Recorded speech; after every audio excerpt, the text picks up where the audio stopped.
This is Designing the Revolution.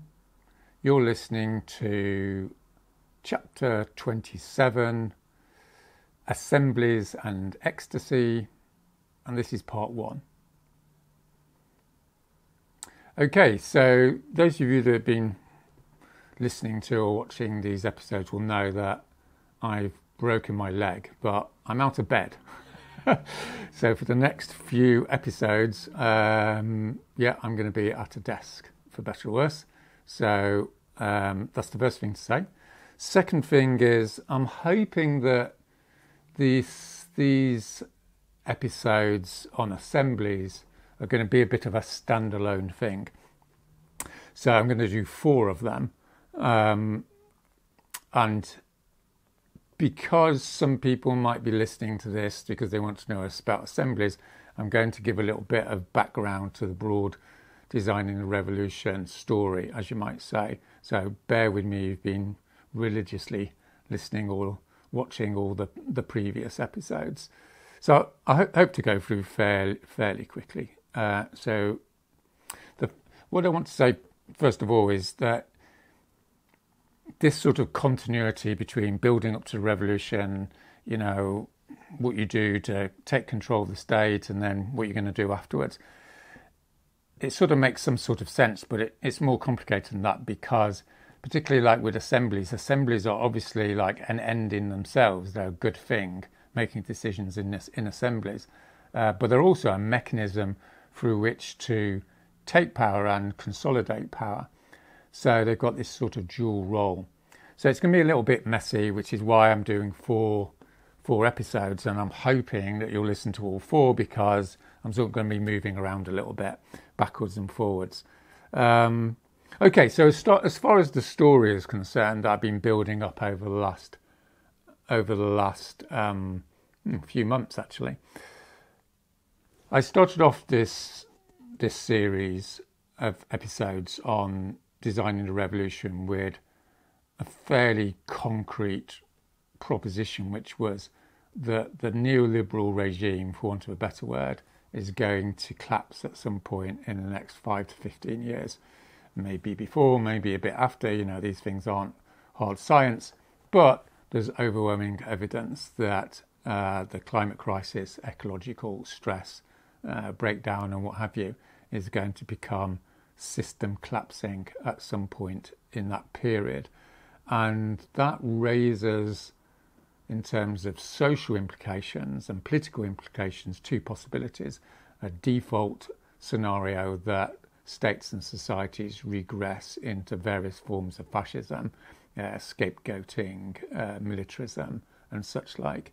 And the other possibility, which obviously is what this series is about, is that there's an opening for a fundamental reinvention of what democracy, a pro-social regime looks like. Something that's semi-decent, let's put it like that. This is not a utopian series. It's not about how to make things perfect. It's about how to not have fascism and use all the intelligence and knowledge that we've acquired over the last 100, 200 years to redesign society on the basis of these good, empirically robust notions of how we can organise ourselves. And as we've developed, I mean, I've been trying to make this up as I go along, to be honest, you know, because you say, okay, you're going to write all this, and then things emerge. And the central theme that's emerged is this notion of sociability, and you can call it different things. But if you've been listening to these episodes, I've been trying to sort of bring this in as a sort of coherent theme, as you might say, throughout the series. And sociability is a word I'm using for this phenomenon, which is deeper and more fundamental than things like economics or politics. It's about what the substance of human reality is, which is people getting together and relating to each other in small group contexts. And that's something that obviously goes back, you know, thousands of years. It's hardwired into our system. What we like to do is get together in a free and non-fearing sort of environment and shoot the breeze, gossip. And out of that comes our humanness and our pro-social tendencies. And what we're trying to do then is design a revolution which is going to bring this natural goodness which is rooted in these social spaces of sociability and recolonize or colonize the dysfunctional elements of society, politics, economics, with this way of relating to each other. This specifically then goes into the design of nonviolent direct action, how that's organised, and it goes into how to organise political organisation. If you want more details about that, then obviously, you can listen to the previous episodes. Okay, so that got us so far. It's like this is the raw material, which is mobilising people in pro-social, sociability ways. You're building up this movement, this way of confronting the regime through direct action, through good organisation and such like. Then we sort of flipped on to what you might call a macro strategy, which is, okay, so what's the big plan? Okay, we know how to organise, we know how to mobilise. Where are we going? How do we use this social power? And then I brought in this notion from sort of left populism, which some of you may know about, of the construction of the people. Part of me thinks it's probably better to call it the emergence of the people. But the broad idea is twofold, which is that there's a framing strategy. There's what you actually say in the public space, which is we are forming a new sense of the people, a new coalition, a new agenda, which is bringing together groups, and we all have the same interests, we all have the same desires for a decent life. And we're juxtaposing that to people who we're opposed to, the ruling class, the elites, the owners of capital and such like. And then the construction of the people also takes place, unsurprisingly, through material transgression, through strikes, through direct action and such like. So we're building up this confrontation. Maybe the confrontation, comes because the system collapses in and of itself. Maybe it's purely through our own agency. Most likely it's going to be a combination of the two. And towards the end of this section of these episodes, I discussed about how to undermine the liberal class that dampens down this revolutionary upsurgence, as it were, and distracts it. And also about how important it is to use the security forces, the police, the army and such like, to enable them to defect, to undermine the material power of the regime. So that brings us up to the present day, and that's where it's now that I want to introduce this notion of assemblies. And I want to go back a little bit in this episode to sort of do a bit of theory about what is it about assemblies, what's the relationship between assemblies and sociability, what's the conventional theory about democracy, about decision making that has failed us. And that lays the groundwork for the next episode, where I'm going to give the solution, which is a dramatic thing to say, and it is a dramatic proposition. And I think it's at this stage in the episodes that we've got to, finally ask the question, well, okay, we've got the micro design sorted out, we've got this broad macro design construction of the people. What are we actually trying to do here? What society and state are we trying to create? How are we going to avoid the really big no-brainer problems with the notion of revolution? Because a lot of people have said to me, revolution, that's a bad word. And they're right? Because revolutions have been catastrophically unsuccessful in many ways. Not totally, right? We've got to be nuanced about this, but in very significant structural ways, there's been big problems. One of the biggest problems, I've got two problems. One of the biggest problems is the problem of violence, and this notion that violence is a tactic, it's a tool, where in actual fact it's a culture which is toxic and creates internal dysfunctionality, macho behaviour, in the same way that sexism has. And I'm not going to deal with that here because I've already talked about it at some length. But the fundamental idea is that it violates sociability. It's a existential threat to the whole notion of sociability, i.e. bringing people together through free association, not through the fear of violence. So that's one major step forward, which is these revolutionary episodes, if they're going to be at all meaningful in a pro-social way, have to maintain non-violent discipline.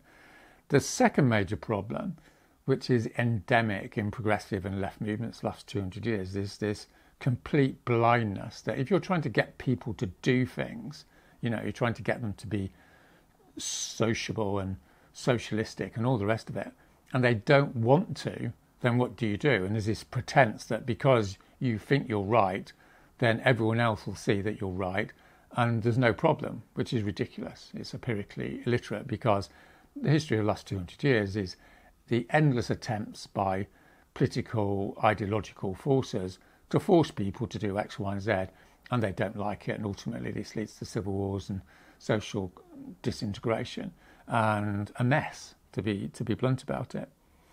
So what we have to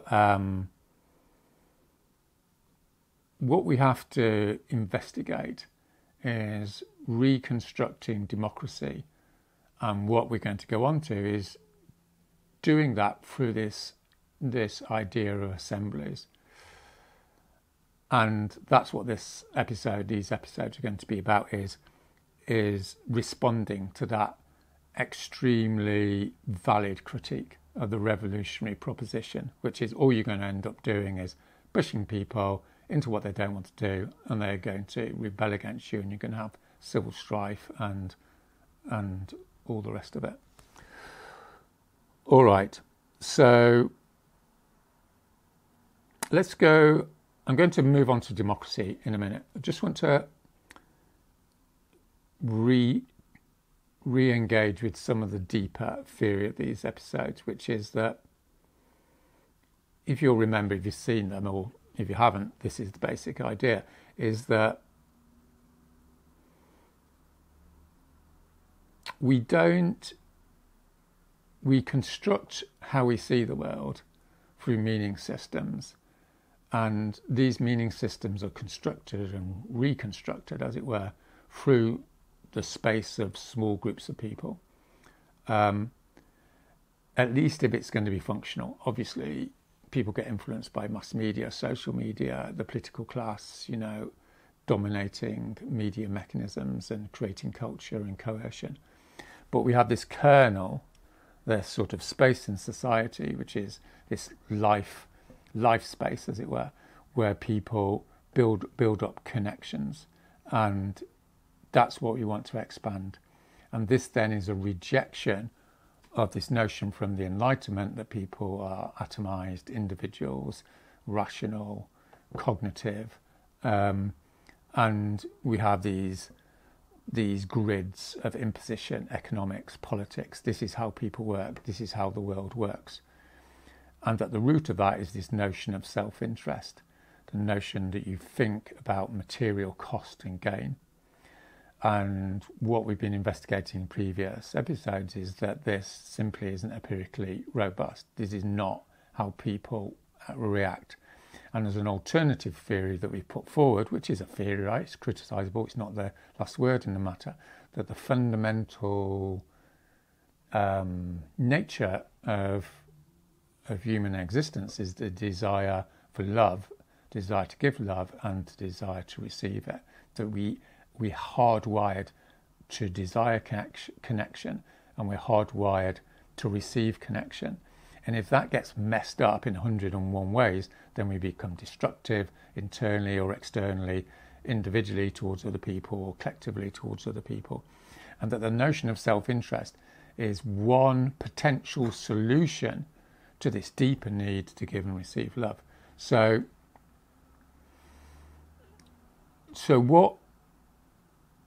what the assembly is doing is creating a space The assembly is a whole bunch of people coming together. We'll investigate it more, obviously, in the next episodes.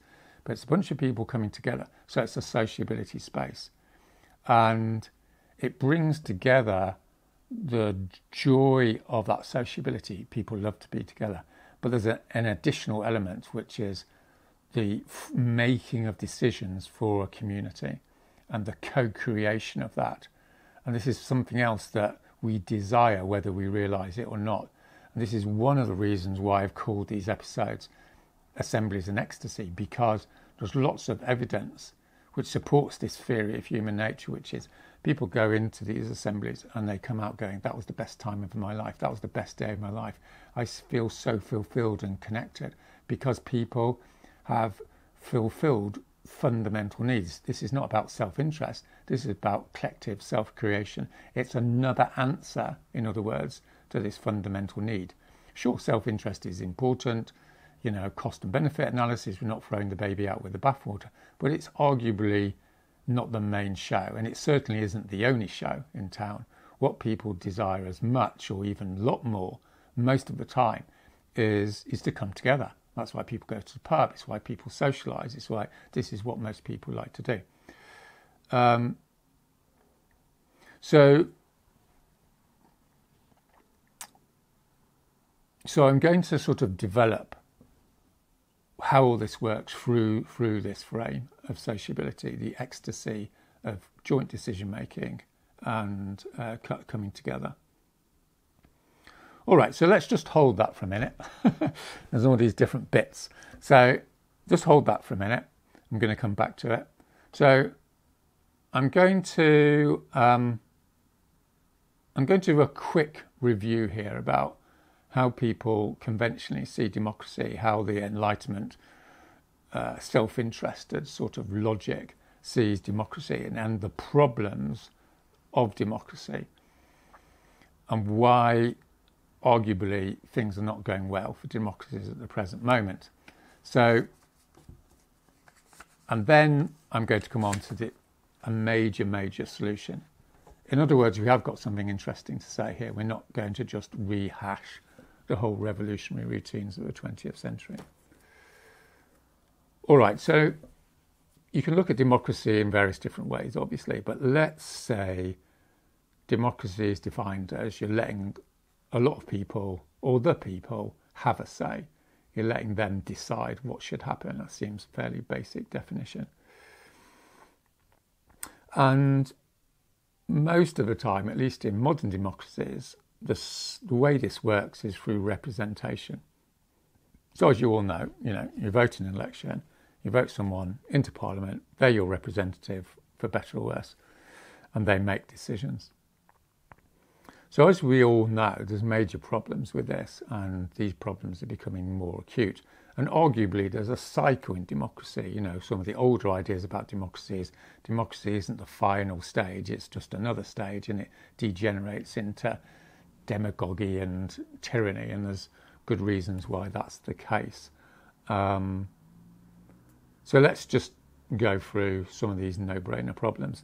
First of all, if you have representatives in an unequal society, let's say a capitalist society, but this happens in other sorts of societies where you have a pre-existing inequality of power, is someone's got to pay for you to run your campaign.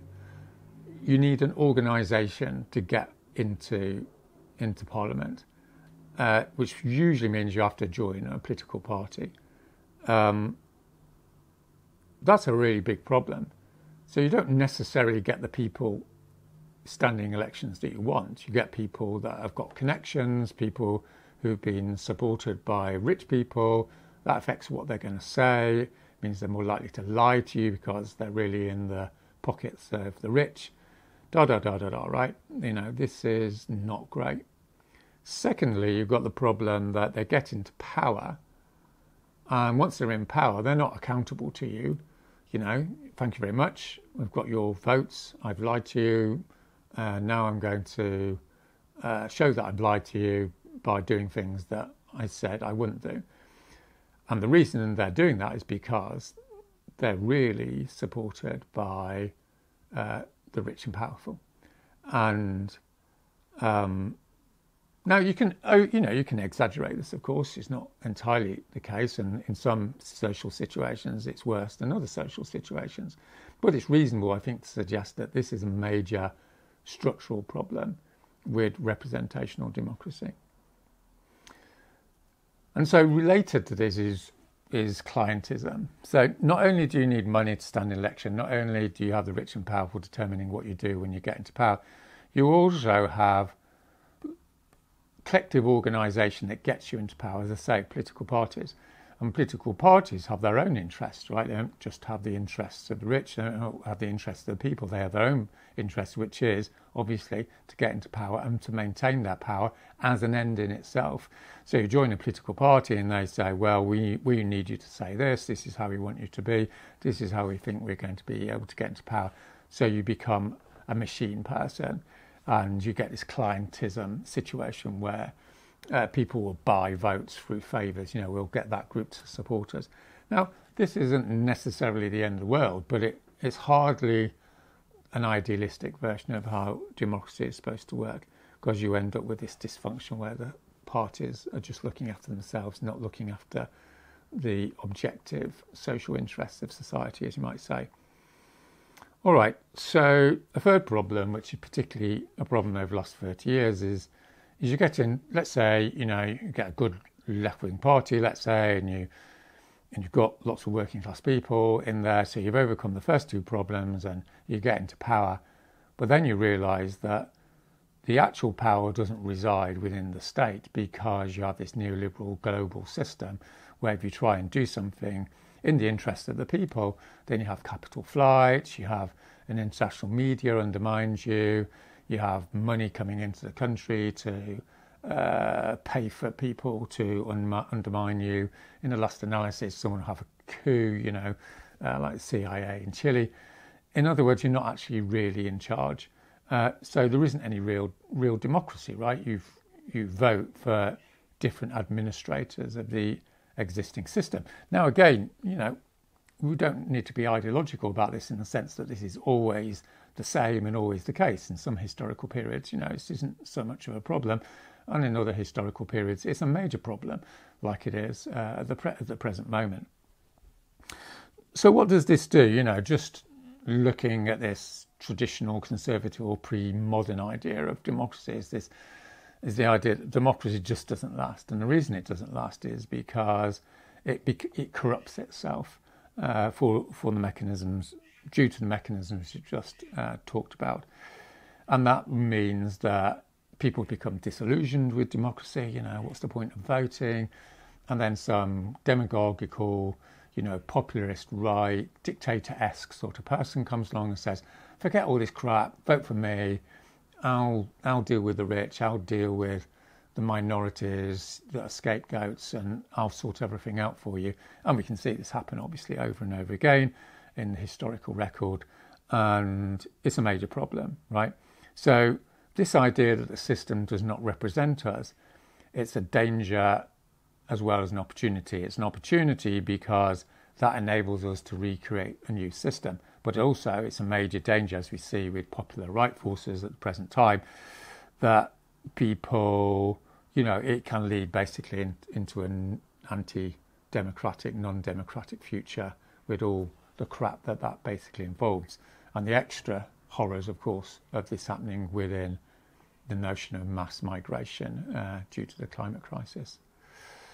All right, so what I'm trying to identify here is coming back to this notion that what human nature is not a blank slate. Human nature is such that we need to be in social relationships, and those social relationships can't be bullshit relationships. They have to be co-created relationships for mental health, for social health. And if a society isn't providing these basic human needs, then you get this lack of agency and this sort of turn towards dark sort of mechanisms to compensate for that lack of agency, lack of self-respect, lack of self-actualization, as you might call it. So what democracy does is it presents this possibility of co-creation, but it has this fatal weakness. which is it leads to the opposite of what it's trying to create in terms of a general theory of democracy. All right, so there's a solution here and there's a problem with that solution. And I'm going to discuss the solution to that problem in the next episode. But let's just do a little bit of a segue, what we're going to talk about in the next episode. All right. So what people have come up with, particularly over the last 50 years, let's say, since World War II, is they said, okay, so this representation thing is not that great. Democracy isn't about representation. Well, it's partially about representation, right? You know, you get your guy into power, but it's also not just being in power, it's being able to deliberate about what the right thing to do is. So this sort of complicates the notion of democracy. It's not just there's our guy, buy, vote every 5 years. It's like, hang on a minute, if democracy is going to mean anything, it's going to mean, well, we need to talk about this. We've got a social issue. We need to sit down. We need to look through it, look at the pros and cons. And if we're not allowed to do that, then it's not, at least it's not proper democracy. And also, you've got all these dysfunctions we've just talked about. Far better to get everyone to come together, forget about the politicians, forget about the rich and the power and the money, and everyone comes together in an assembly, let's say, and you have the issues, and then you're going to talk about them. And there's a load of research theoretically and empirically about how that should be designed, because, you know, needless to say, devil's in the detail. So we can reference two guys here, just to drop a few names in. So there's a guy called Hallam, who you may know about. So he spent a lot of time going, okay, so what democracy, what a functional, non-fascist sort of future society is going to look like? Because he was, you know, he's reacting to the whole Nazi disaster in Germany. He was saying, okay, what we need is to create spaces where people come together and there's going to be rules, right? People have time to speak. People are not disrespected because they're in a particular group or, you know, cultural backgrounds, not racism, anti-Semitism, all this sort of stuff. People are equal and they're respected as equal. They've got the time to talk, and then they can talk in a free way. There's not some guy who's going to, you know, make sure they lose their job if they say something out of you know, something that shouldn't be said. So this is quite idealistic stuff, but it's arguably doable, right? You can bring these people together, and what Habermas is saying is then you get the best decision, right? And in support of this, that's, you know, stands to reason. This is correct. You bring people together, and you have a frank and open chat. Let's put it like that. And there's loads of details, and we're going to come on to some of these details about how you micro-design that. But you can see the general argument. Now, there's a side issue here. Well, maybe it's not a side issue, but it's an issue that can get over-exaggerated, but I just want to give it a few minutes, which is, how do you know it's the best decision? So on one level, this is a really big problem because maybe society is really prejudiced, maybe it's really dominating, people can't see it, they all get together, they make decisions, they think they're the right decisions, but they're not the right decisions because they haven't included everyone, they haven't included people in the future, they've got a closed sort of cognitive system. So there's a guy called Foucault who would come along here, you know, as you may know this guy, who would say, this is just another system of domination. So in some sort of rabbit hole sort of way, you can always argue this, in so much as ultimately you can't argue against it, right? Because obviously people have opinions and they're not God by definition. So you've always got that critique. But it's important that critique doesn't disable the whole process by some sort of absolute relativism, as you might say. So a guy called Rorty, another philosopher, has come along and said, yeah, you know, it's true. We don't have objectivity. But so what? You know, life goes on. What we can do is come up with something that's called intersubjectivity, which is, look, it's the best. We put our subjectivities together.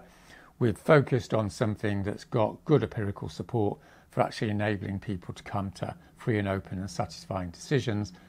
And we're basically bodging it, which I like. So it's a gloriously anti-utopian way of looking upon what we're trying to do to create a better society. It's like we're not pretending we're going to have everything right here. But what we are saying is this is a hell of a lot better than authoritarian, fascistic, totalitarian systems. And arguably it's a whole load better than a neoliberal, clientele, rich and famous dominated political system. So it's an improvement, right? No one's pretending that it's going to be the be all or end all of everything. All right, so